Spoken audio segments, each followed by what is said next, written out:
shall we play a game?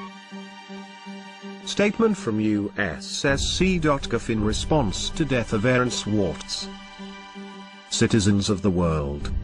Anonymous has observed for some time now the trajectory of justice in the United States with growing concern. We have marked the departure of this system from the noble ideals in which it was born and enshrined. We have seen the erosion of due process, the dilution of constitutional rights, the usurpation of the rightful authority of courts by the discretion of prosecutors. We have seen how the law is wielded less and less to uphold justice, and more to exercise control, authority and power in the interests of oppression or personal gain. We have been watching, and waiting. 2 weeks ago today, a line was crossed. 2 weeks ago today, Aaron Swartz was killed. Killed because he faced an impossible choice. Killed because he was forced into playing a game he could not win, a twisted and distorted perversion of justice, a game where the only winning move was not to play. Anonymous immediately convened an emergency council to discuss our response to this tragedy. After much heavy-hearted discussion, the decision was upheld to engage the United States Department of Justice and its associated executive branches in a game of a similar nature, a game in which the only winning move is not to play. It hasn't learned. Is Earn going to make it play itself?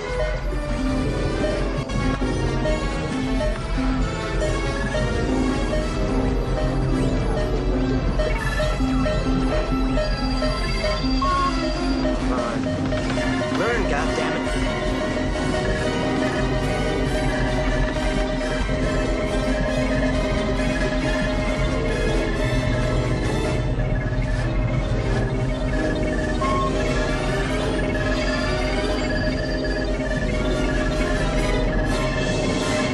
Greetings, Professor Falcon. Strange game. The only winning move is not to play. How about a nice game of chess? Last year the Federal Bureau of Investigation reveled in porcine glee at its successful infiltration of certain elements of Anonymous. This infiltration was achieved through the use of the same tactics which led to Aaron Swartz's death.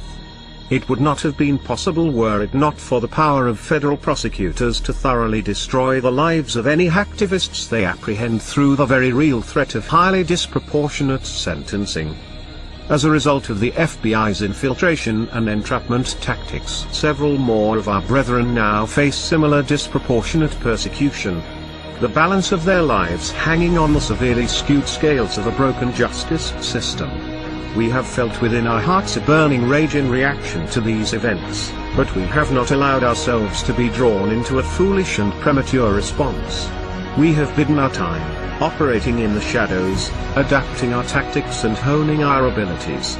We have allowed the FBI and its masters in government, both the puppet and the shadow government that controls it, to believe they had struck a crippling blow to our infrastructure, that they had demoralized us, paralyzed us with paranoia and fear. We have held our tongue and waited. With Aaron's death we can wait no longer. The time has come to show the United States Department of Justice and its affiliates the true meaning of infiltration. The time has come to give this system a taste of its own medicine. The time has come for them to feel the helplessness and fear that comes with being forced into a game where the odds are stacked against them. This website was chosen due to the symbolic nature of its purpose.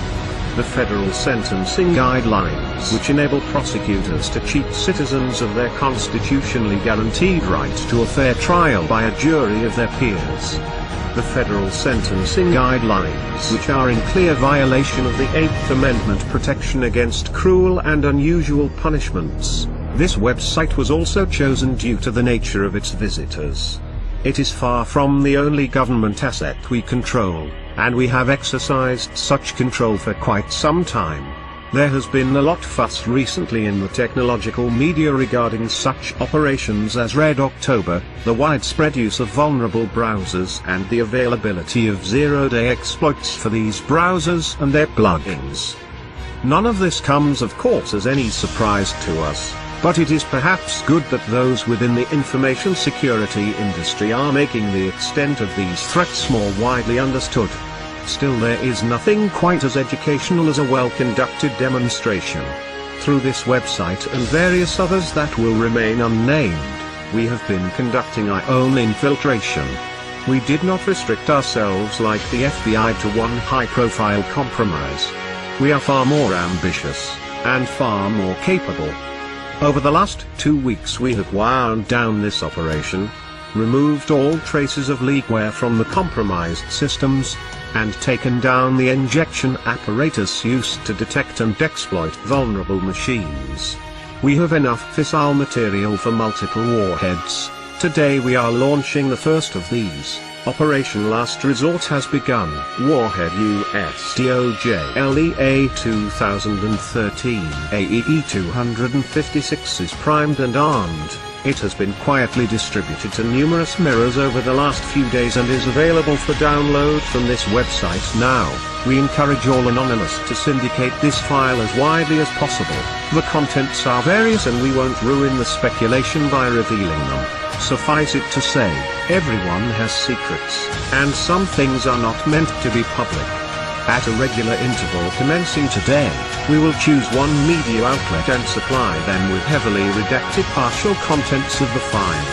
Any media outlet switching to be eligible for this program must include within their reporting a means of secure communications.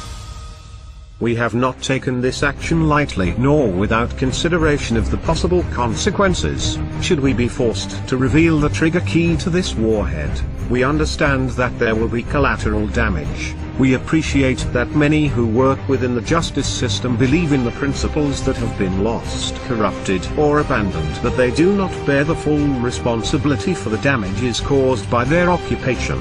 It is our hope that this warhead need never be detonated. However, in order for there to be a peaceful resolution to this crisis, certain things need to happen. There must be reform of outdated and poorly envisioned legislation written to be so broadly applied as to make a felony crime out of violation of terms of service, creating in effect vast swathes of crimes and allowing for selective punishment. There must be reform of mandatory minimum sentencing. There must be a return to proportionality of punishment with respect to actual harm caused, and consideration of motive and mens rea.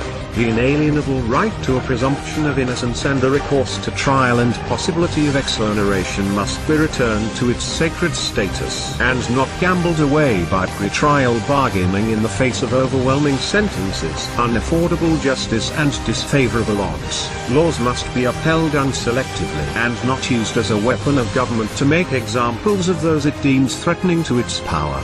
For good reason the statue of Lady Justice is blindfolded. No more should her innocence be besmirched, her scales tipped, nor her sword hand-guided. Furthermore, there must be a solemn commitment to freedom of the Internet, this last great common space of humanity, and to the common ownership of information to further the common good. We do not expect to be negotiated with, we do not desire to be negotiated with. We understand that due to the actions we take, we exclude ourselves from the system within which solutions are found. There are others who serve that purpose. People far more respectable than us. People whose voices emerge from the light and not the shadows. These voices are already making clear the reforms that have been necessary for some time and are outright required now. It is these people that the justice system, the government, and law enforcement must engage with. Their voices are already ringing strong with a chorus of determined resolution. We demand only that this chorus is not ignored. We demand the government does not make the mistake of hoping that time will dampen its ringing, that they can ride out this wave of determination, that business as usual can continue after a sufficient period of lip service and back-patting. Not this time. This time there will be change, or there will be chaos.